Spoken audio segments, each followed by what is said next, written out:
looking for something in the quick game, but instead the quarterback takes a shot vertically down the field, gets the defense off guard.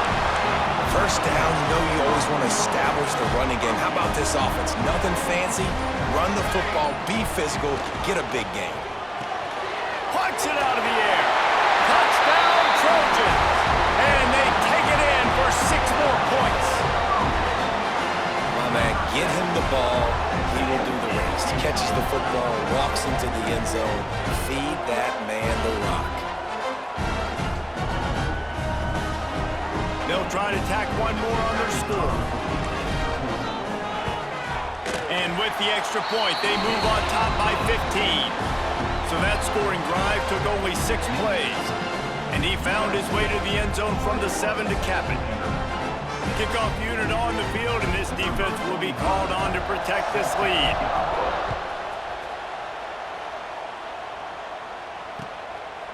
He'll bring it out. It's Sherrill.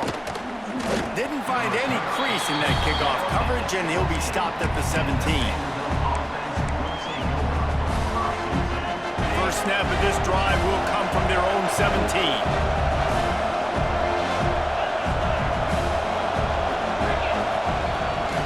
The play fake on first down to throw. Fires to the middle. All kinds of room to throw that one in there. They finally get to him. But what a play there to pick up the first down.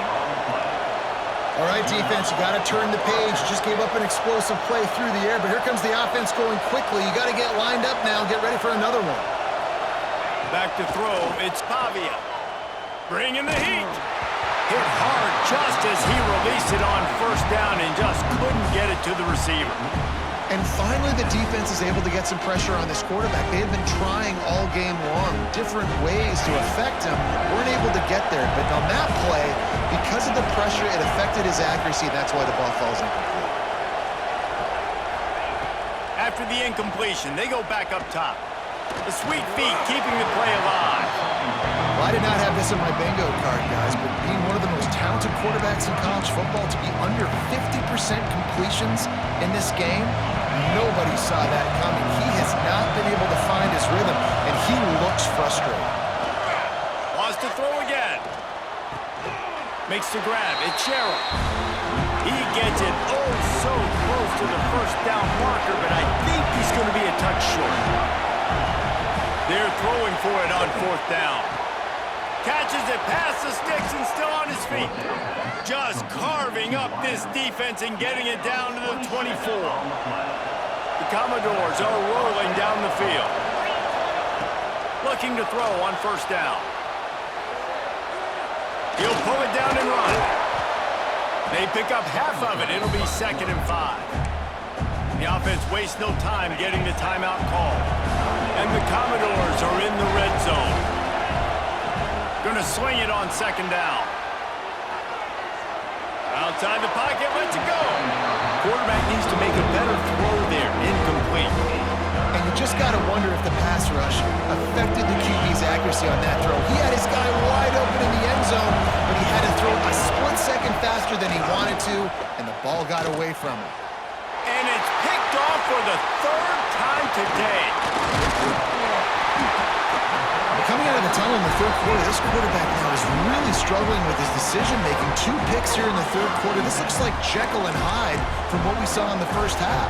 Well, and the bad thing is they're going to be in passing situations. They're coming from behind. They're going to need him to play better. Like, he's going to have to read the field better and make some plays if they want to get back in this football game. On the direct snap, it's Jordan. Nudges ahead for 1 out to the 16. The big fella in the middle, man. Those defensive tackles, they go such a long way in deciding and really stopping the other team's run game. Just forcing contact with those guards and those centers, owning the line of scrimmage, and getting running backs on the ground. That's the end of the period, and USC has the lead. And they are starting to pull away as we come to the end of the 3rd quarter. Let's take a look at how we got here. So the final period starts with a 2nd down play.